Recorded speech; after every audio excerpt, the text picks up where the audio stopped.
अऊज़ु बिल्लाहि मिनश शैतानिर रजीम बिस्मिल्लाहिर रहमानिर रहीम। दोस्तों, हमारा आज का मौजू है आज़ूस्पर्मिया। आज़ूस्पर्मिया की जानेंगे हम आज के अक़साम कितनी हैं, उनके असबाब क्या हैं और होम्योपैथिक मदर टिंक्चर और मिनरल्स के ज़रिए उनका इलाज कैसे मुमकिन है। सारी गुफ्तगू करने से पहले इतना अर्ज करता चलूं कि आज़ूस्पर्मिया ला इलाज हरगिज़ नहीं है, बहुत जल्द मरीज शफायाब हो जाता है।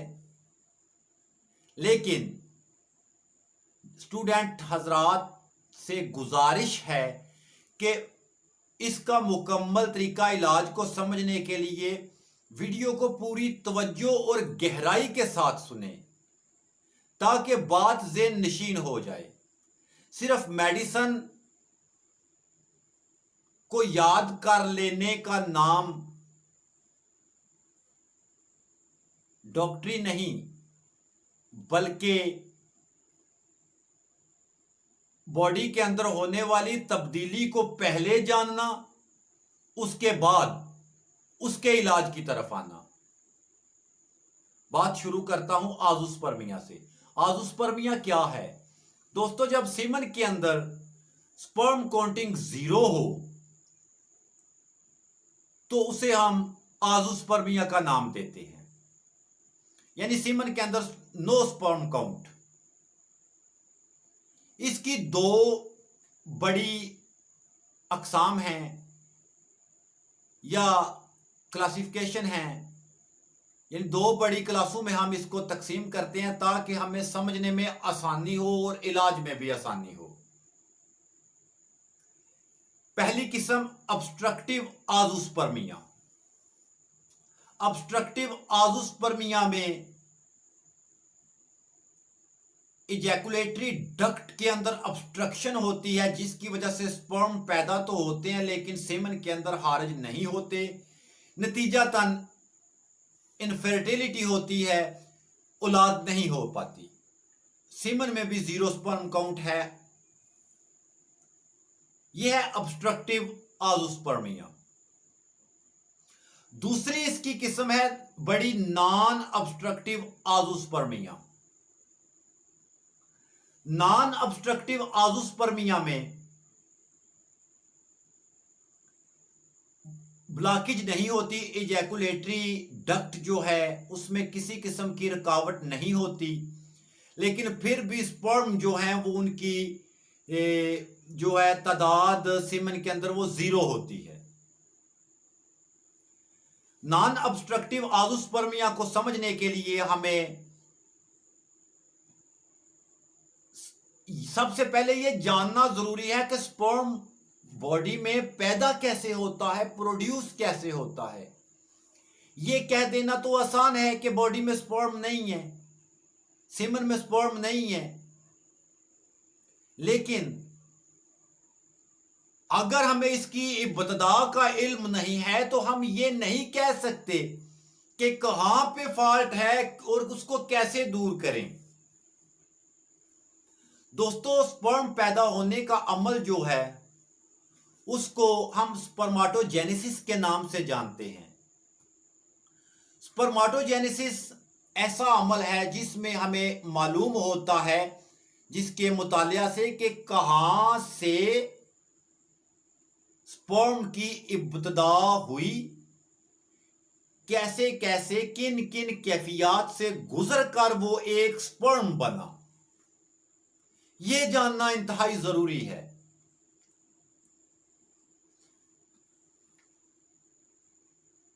इंसान के मेल के टेस्टिस के अंदर एक सिमिनिफेरस ट्यूब्यूलस होती है, एक नाली होती है जिसके अंदर इनकी प्रोडक्शन होती है। सिमिनिफेरस ट्यूब्यूलस जो नाली है उस नाली के अंदर एक सुराख ल्यूमन है, उसको छोड़ के जो उसके बैरूनी तह है, उस तह की गहराई जिसे हम जर्मिनल एपिथेलियम के नाम से जानते हैं, mean the germinal epithelium is the epithelial layer of the seminiferous tubulus of testicles। यानी सेमिनिफेरस ट्यूबुलस की वाल या दीवार का नाम भी से दिया जाता है। दोस्तों, इसकी गहराई में जर्म सेल्स होते हैं जिसे हम स्पर्माटोगोनियम के नाम से जानते हैं। यानी एक ट्यूब की लेयर की गहराई के अंदर स्पर्माटोगोनियम सेल्स, जिनको स्पर्माटोगोनियल स्टीम सेल्स के नाम से भी जानते हैं।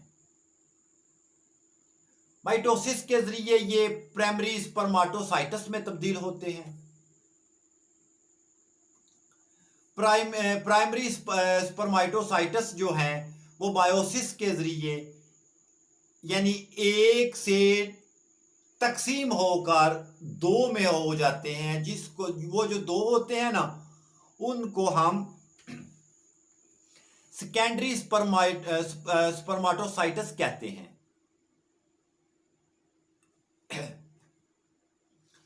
अब वो दो जो हैं यानी सेकेंडरी स्पर्माटोसाइटस, अब वो डिवाइड होंगे।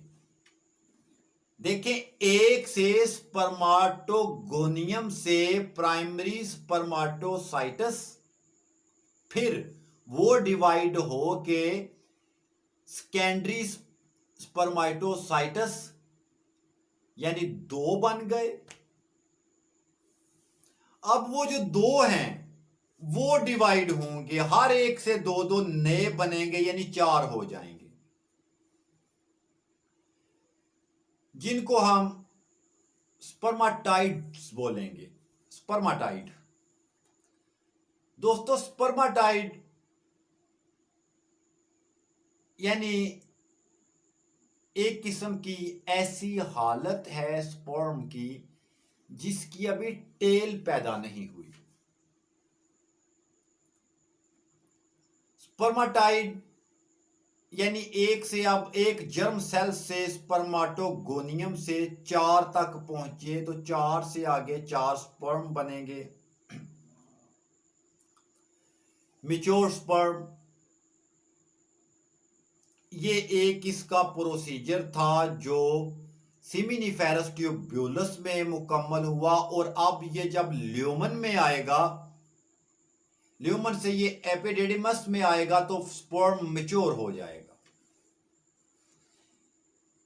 अगर इनकी फॉर्मेशन में यानी स्पर्माटोजेनेसिस में डिफेक्ट है, स्पर्माटोजेनेसिस मीन यानी spermato mean sperm, genesis means formation यानी स्पर्म का बनना। अगर स्पर्म के बनने में ही रुकावट है या प्रॉब्लम है, स्पर्म बनते ही नहीं है, तो फिर भी जीरो स्पर्म काउंटिंग होगी, आज़ोस्पर्मिया में केस जाएगा। इनके इलाज की तरफ हम बाद में आएंगे, पहले आपने अकसाम इनकी जहन नशीन करें। Obstructive azoospermia, non obstructive azoospermia. Non obstructive azoospermia में यानी स्पर्म की जिसमें फॉर्मेशन नहीं होती, जिसमें स्पर्म प्रोड्यूस नहीं होते। अब हम इसको दो हिस्सों में डिवाइड करते हैं। एक जिसमें टेस्टिस मुकम्मल तौर पे काम ही नहीं करते, एक तो ये चीज हो गई। टेस्टिस के अंदर फॉल्ट है, सेमिनिफेरस ट्यूबुलस के अंदर प्रॉब्लम है, इन्फेक्शन है, उसकी वजह से भी नहीं स्पर्म पैदा होंगे। अगर उसकी प्रिवेंशन नहीं है तो फिर भी स्पर्म पैदा नहीं होंगे। एक दूसरी बात, अगर स्पर्म प्रोड्यूस करने के लिए उसका जो पीछे मैकेनिज्म है वो अधूरा है, अगर मुतलका हार्मोन्स उसे नहीं मिल रहे, देखें इसमें 3 हार्मोन्स जो हैं उनका बहुत अहम रोल है। एफएसएच, एलएच, एलएच के बाद टेस्टोस्टेरोन, यानी तीनों हार्मोन्स का बहुत ज्यादा रोल है इसमें। एफएसएच, एलएच जो है वो तो पिट्यूटरी ग्लैंड से जो है उनका सेक्रेशन होगा। अगर ये इंतहाई लो मिकदार में है फिर भी स्पर्म जो है वो पैदा नहीं होंगे। अगर टेस्टिकुलर फेलियर है उसमें ये बहुत ज्यादा मिकदार में भी आते हैं टेस्टिस को स्टिमुलेट करने के लिए, फॉलिकल्स को स्टिमुलेट करने के लिए, लेकिन क्योंकि टेस्टिस जो है उनमें डिफेक्ट होता है तो फिर भी जो है स्पर्म पैदा नहीं होते।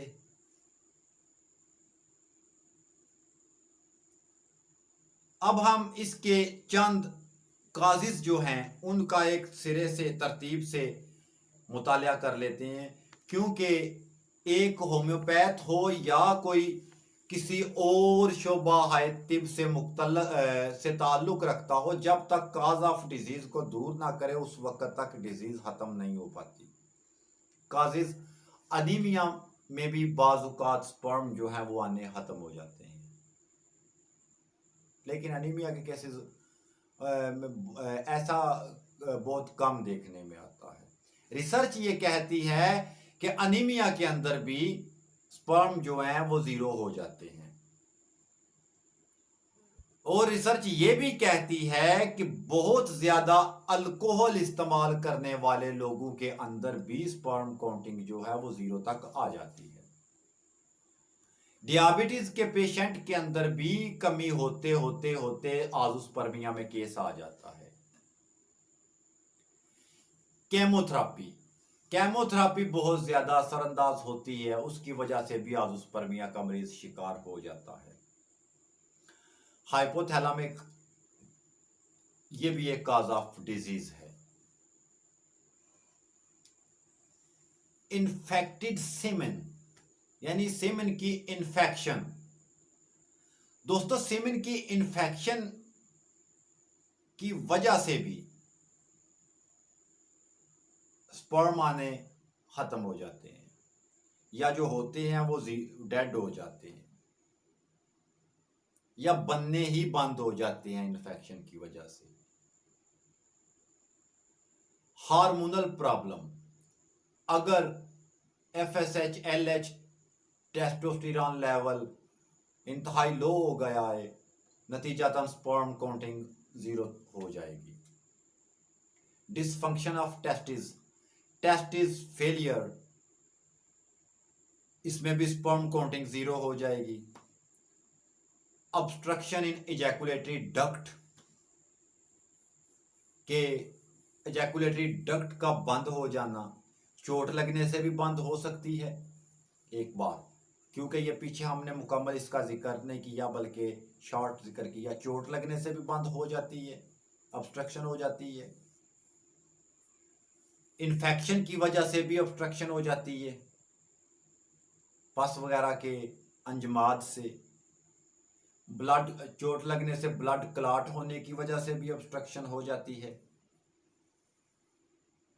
इसके अलावा मम्प्स, अगर कानपेड़ों की इन्फेक्शन हो तो उसके नतीजा में भी स्पर्म काउंटिंग जो है, टेस्टिकुलर इन्फेक्शन हो के आज़ोस्पर्मिया में केस चला जाता है।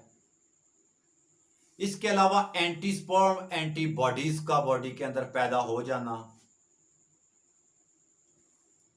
इसकी इब्तदा भी अक्सर औकात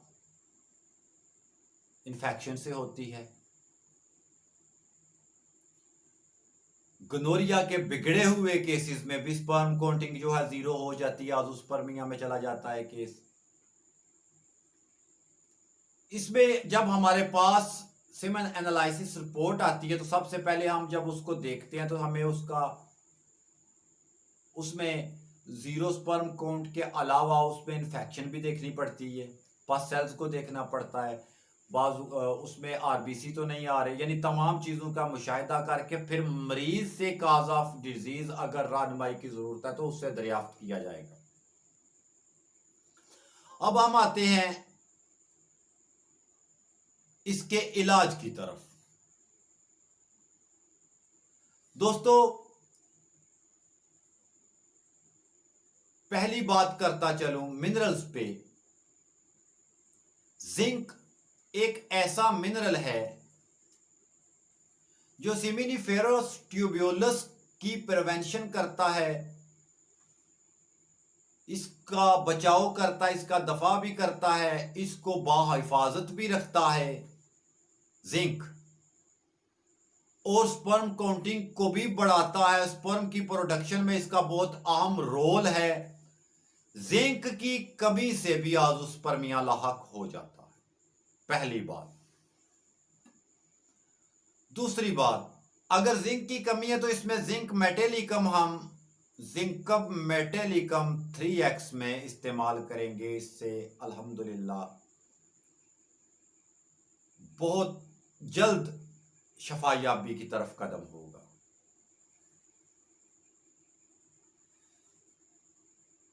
आगे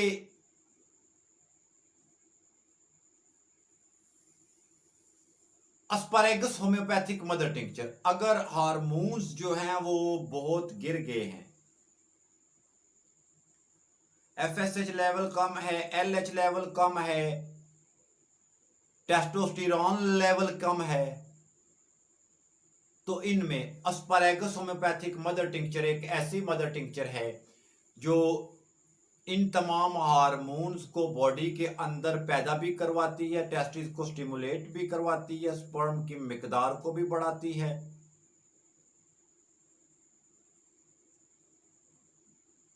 इसके 20 ड्रॉप्स दिन में 3 मरतबा इस मकसद के लिए इस्तेमाल किए जाते हैं।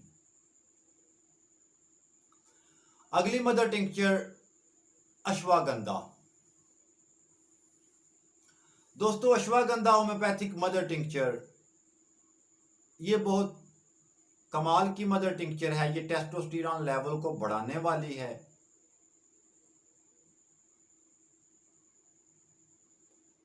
एफएसएच लेवल को बढ़ाने वाली है, स्पर्म की क्वांटिटी को बढ़ाने, क्वालिटी को इंप्रूव करने और मोटिलिटी को इंप्रूव करने में बहुत अहम मदर टिंक्चर है।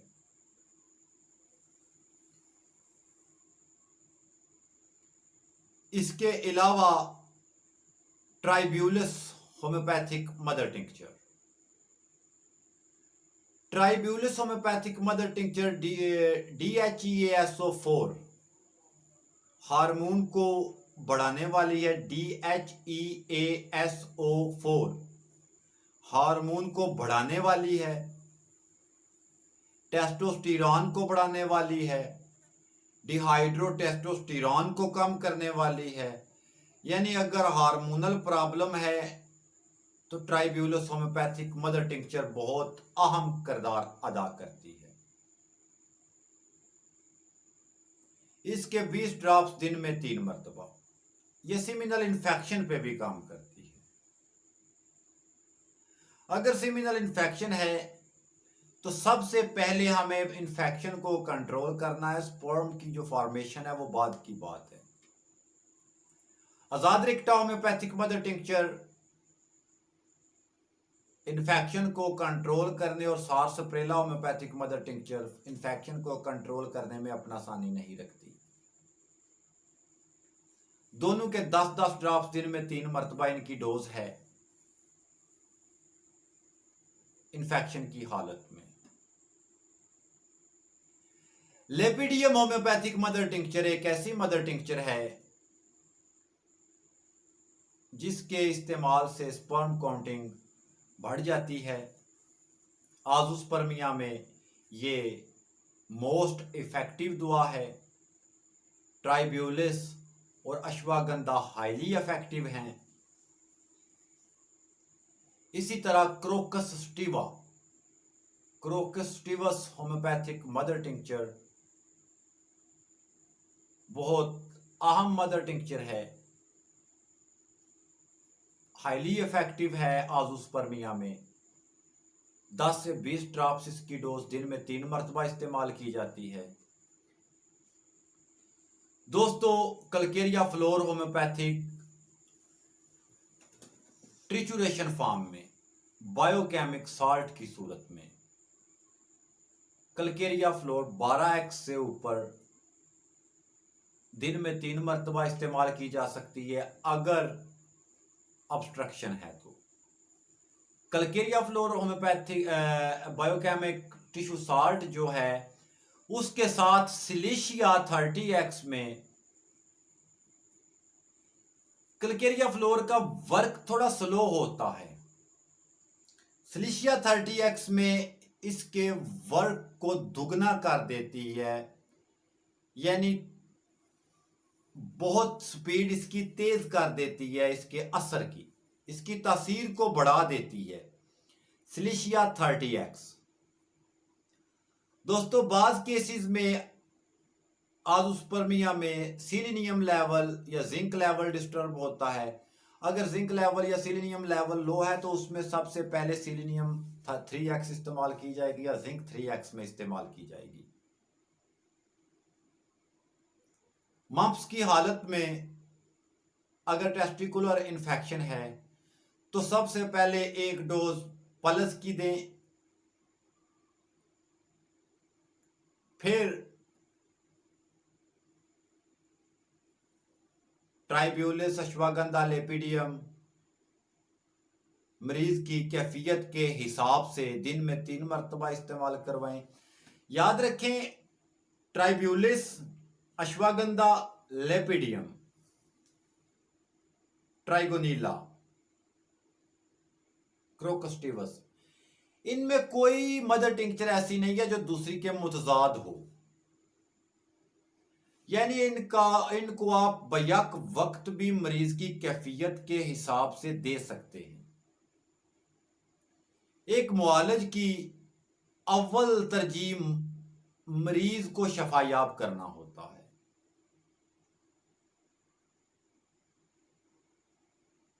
टिश्यू साल्ट बवक्कत जरूरत इस्तेमाल कर सकते हैं, ऑब्स्ट्रक्शन वगैरह को खत्म करने में बेहतरीन असर रखते हैं। बाज़ अगर सोजिश वगैरह की कैफियत ज्यादा हो तो फिर आप fraxinus americana homeopathic mother tincture, obstruction की हालत में भी fraxinus americana homeopathic mother tincture 10 से 20 ड्रॉप्स दिन में 3 मरतबा इस्तेमाल कर सकते हैं। दोस्तों, इसी के साथ इजाजत चाहूंगा। अगर आपको वीडियो पसंद आई है तो इसको लाइक करें और दोस्तों में शेयर करें। अगर चैनल में नए हैं तो सब्सक्राइब के बटन को क्लिक करके बेल आइकन को क्लिक करके लफ्ज ऑल को क्लिक करें ताकि हर आने वाली वीडियो की इतला आपको बर वक्त मिल जाए। फी ईमानिल्लाह, अल्लाह हाफिज।